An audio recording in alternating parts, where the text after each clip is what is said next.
Happy to be joined by my guest today. It's Jonathan Hersey, who picked up a round one TKO victory over Sean Grady at NEF 52 in his debut fight. Jonathan, how are you?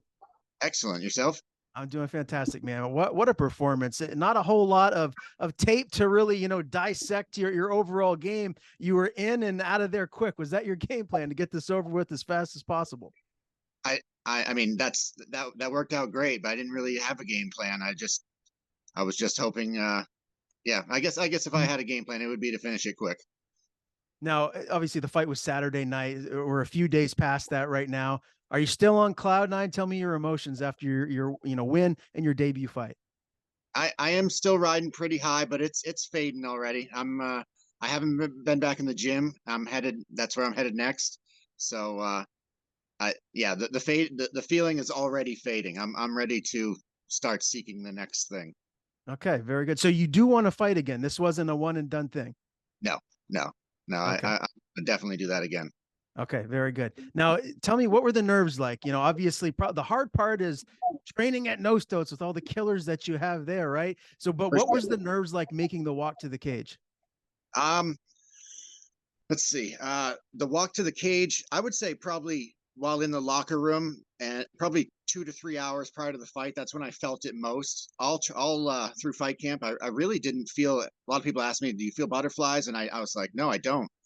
And I thought that was odd, but from the weigh-ins on is when I really started feeling the gravity of the situation. I was like, "Okay, yeah, this is starting to feel like I'm about to enter something."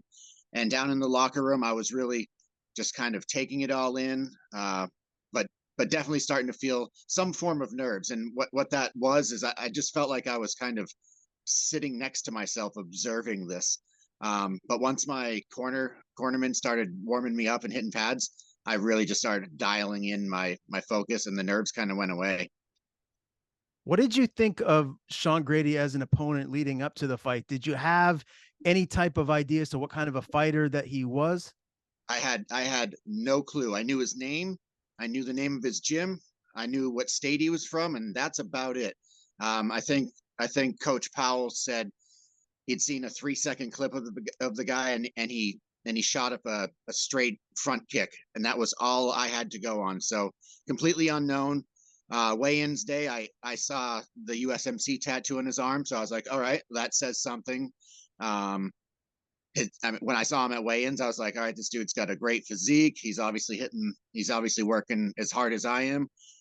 Uh, yeah, but beyond that, I didn't really have any clue what I was about to face. Now, this was a lightweight bout, if I'm not mistaken, right? 155. Yes. Okay. How big do you get? I mean, I didn't get a chance to meet you face to face, but both you and Sean look pretty big inside of the cage. How heavy do you get maybe outside of camp? Like today I'm 178, and that's about where I'll be. Okay, so 155, that makes sense. Was the cut easy? I mean, obviously this is your first time maybe making the cut down to 155. How did you find that? I actually found it not to be too difficult. I eat pretty clean. I have a pretty good diet. I don't eat much sugar. So I just really sharpened that up. I'd allow myself on weekends to let loose a touch, so to speak. But the actual weight cut itself, like those final days, was much easier than I expected. I placed it way up here, and many of my teammates with experience, they were like, "Bro, you are putting way too much thought into this. It'll just come right off," and it did. They were right. They said, "Trust the process." So when you do cheat on the weekends and you do want to have something that maybe is not the best for you, is it a Hershey's chocolate bar? No, no.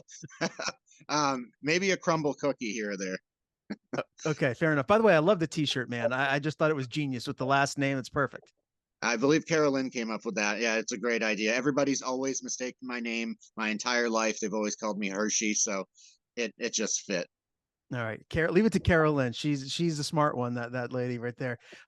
Let's talk about the fight for as long as it lasted. You looked great in there, man. Do you feel like the ref should have stepped in and stopped it sooner? Have you had a chance to kind of watch it back? I've watched it several times, and as I replay it and then watch it, in my opinion, he did go limp. And that's why, I know, in hindsight, I have several teammates that have been like, he's lucky he had a nice guy like you in there, because I would have just kept smashing. Um, I just felt him go limp, and I don't know what, made me stop, but I thought, I don't know. I do feel like he temporarily went out, and when I looked at the ref and he wasn't stopping the fight, then I just started hitting, and I almost feel like that first punch is maybe kind of what brought him back into the game. Mhm. I'm sure you watch, the UFC and Bellator and all that, right? When you see a match where something like this happens and someone really, could have been out for all intents and purposes, and the fight keeps going on, and then this person that actually landed the big shot just keeps going. I mean, that's what you kind of have to do, right? That's the Right. mindset that you have. So Right. looking back at it, you obviously don't feel bad about landing any extra punches. No, no, because I mean, I feel like I did more than some would. I feel like there's a lot of guys that wouldn't have stopped. I almost think that maybe I need to, in the future, I don't know if it's wise to stop like that. That could have put me in a position to lose, so to speak. I probably should have just kept hammering, but in that moment, I felt his limpness, and I just made. I don't know. It wasn't a decision I made. It was in the moment. I just, as from human to human, I thought this isn't right to start smashing on him. But once I realized the ref wasn't going to intervene, I had to continue to win the fight. Well, yeah, I mean, again, great performance. You did what you had to do. You got your hand raised in impressive fashion. What did you think of just the venue, the crowd? It seemed like you had a lot of support there on fight night. I did. I had so many people that bought tickets to come out and see me.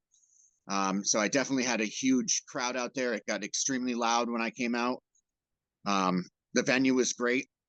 Um, it was just everything about it. I don't know if it just maybe I'm a little bit mesmerized because it was my debut, but every part of it seemed professional and just well put together. Now, do I have this right? Are you 40 years old? I am. Okay. When did you start training, and when did you have the idea that this is something that you wanted to try and do, fight as a mixed martial artist? Um, so I mean, I could go all the way back to childhood and say I wanted to do some sort of combative sports. Never followed through with that. I just, I joined the military, did pursued a little bit of martial arts within the Marine Corps. Um, but I would say, roughly 5 or 6 years ago is when I started training. I trained on my own. I didn't have a gym, and I didn't seek one out. I just trained on my own. And probably, I think it was about 4 years ago is when I actually stepped into Nostos and started taking it actual serious. What was that like when you first walked into the gym? I mean, there's a lot of killers there, a lot of very good fighters. Did you feel a certain kind of way when you first walked through the doors? Yes, I thought I was going in there. I think I'd trained about 3 years on my own, bag work almost every day, a lot of weight training, strength training, cardio. I walked into the gym. I can remember telling Devin that someday I want to fight MMA, but I'd like to kind of try this jujitsu thing out first. And I went in there kind of thinking that I was probably, I'll probably train with these guys for a month or two and they'll throw me right in the cage.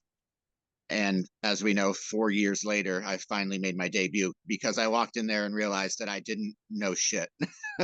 I was humbled by the people, the gym, and I realized that there's levels to this, and I was on such a novice level that I had no business stepping into a cage until the people that know went ahead and green lighted that. What kind of a fighter would you say that you are? Is there one area of your game that you feel like maybe you're the best at? Um, I would have to say I'm probably strongest on the ground. But we've been focusing on my striking so much that it's coming quick. It's coming very quick. And obviously, with the weight class that you fight at, you got, I mean, just a laundry list of great, teammates to train with. Who Yes. for this camp did you get the most work in with? Um, there's not one in particular. There's probably five or so. Brody McDougal, Kyle Hill, David Burke, um, of course, Nate Grimard. I'm forgetting people, and I feel like a tool for not saying their name right now. But Lucas Brock, I don't know. There's so many savages in our gym, and they've all had a hand. Josh Smith. I mean, I know I'm forgetting dudes, and I apologize. But all those people and many more. And there's so many on the jujitsu side of the house that you guys haven't even seen in an MMA cage that have taught me so much that, and it all encompassed into what happened the other night.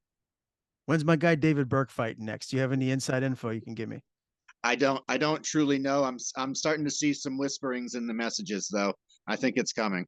Okay, very good. Now I understand that you had a hip injury in camp that was kind of serious, man. Tell me a little bit about that and how it affected your camp. It was serious. Like the other night, I believe on tape, I called it catastrophic. It was catastrophic for about 3 days where I couldn't put any weight on it. It just got yarded sideways in a way that it wasn't supposed to. And I thought, honestly, I thought I dislocated or broke the hip socket. Um, I went and saw some professionals the next day. They assured me that it wasn't in fact broken. I probably had a sprained hip flexor or something of that nature. But that was early on in fight camp, and the night I did that, I couldn't walk up the stairs without leaning 90% of my weight on the railing, and I was like, oh, I'm in trouble here. So that was a mental hurdle to get over right out the gate. I was off for 7 days for that, and I bounced right back though, and I I got to say that was probably due to I do take very good care of myself. I eat right, I hydrate, I foam roll, I massage gun, I do all the right things, and I think that that's probably what helped me bounce back quick.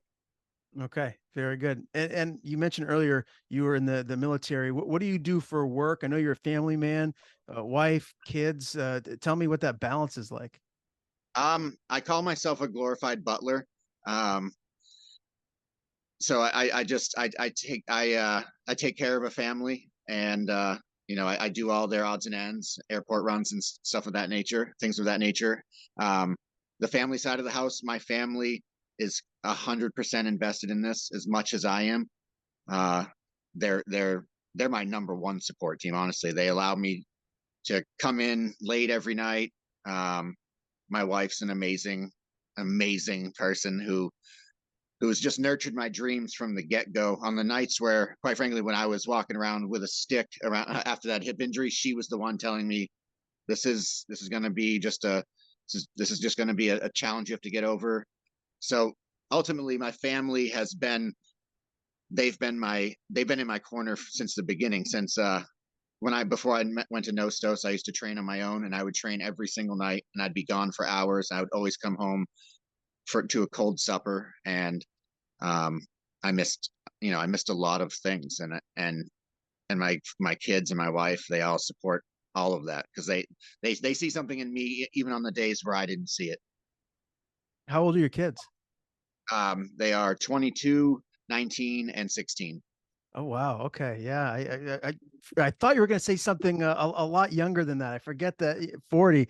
Wow. Okay. So they clearly know what it's like to see what you're doing here, fighting as a mixed martial artist. They're well old enough to understand what you're doing. Were they at the fight, and what did they all think? They were extremely proud of dad. One of my sons, my oldest son, said, "I think I want to get into this after." They know that's all I talk about when I come home. But he saw it for real the other night, and he was like, "Yeah, Dad, you inspired me. I think I want to do this." So I think I got two. My daughter trained jujitsu at Nostos for 3 years. She just recently kind of has taken a hiatus. Um, but I think I have two sons that are now going to potentially sign up just to at least get in there. Not maybe not to fight, but to at least learn some stuff. So you're a proponent of having your kids in the gym training. I mean, there are some parents that, they don't want their kids playing football or MMA. It's too dangerous, but you feel like this is something that you would support and agree with them doing. Oh, full send. I mean, my oldest son, he was a Marine as well, so he's already out of the Marine Corps. Yeah, if my kids, if they wanted to if they wanted to go to Mars on a rocket, as a dad, I might have worries and stuff, but ultimately, I'm never going to hold them back. They can do whatever they want, you know. I love it, man. Sounds like you're a great dad. Um, I want to see if I have this right too. Are you a cancer survivor? Yes, I did have testicular cancer in 2008. Okay. Can you tell me a little bit about that journey? I can't imagine that was easy. I mean, to be honest, I mean, my wife says I always like breeze over this because to me it was really nothing. I mean, there's so many other people that have been through cancer that it was, you know, this was really I found it. They discovered it. They removed my testicle, and I went through two bouts of chemo. I didn't lose hair. I didn't, you know, I mean, I feel like as far as cancers, when I had the easiest run of it. So that's why to me it was just a small blip, and it didn't I never took it serious, to be honest. I was just like, oh yeah. I almost feel like I don't deserve credit for being a cancer survivor. You know, it just didn't feel, you know, it wasn't as Mhm. heavy an impact as a lot of people's cancers are in their worlds. Gotcha. Yeah. Well, I lost my father to cancer, and so it affects me. Even hearing the word, I get a little emotional at times. But I feel like everyone nowadays, it seems like, unfortunately, has been affected by cancer in one way or another. Whether True. it's a family member or friends, like we all know somebody. So when I saw that, I wanted to ask you about it. Well, that's good. That's good that you were able to get through that, and it seems like a non-issue. Obviously, no. Do you have like checkups at this point where you have to just go in and get checked, or? I do, and I haven't been keeping up on them as regular as I used to. I was getting CT scans and blood work, you know, at least once a year, but that's kind of tapered off. Mm, You know, I've had a clean bill of health for so many years running that I maybe let it lapse a little longer than I should, but okay. Well, happy to hear, man. Things are going well. You're very healthy and all that. Clearly. Tell me how Devin Powell is like to learn underneath. What is he like as a head coach?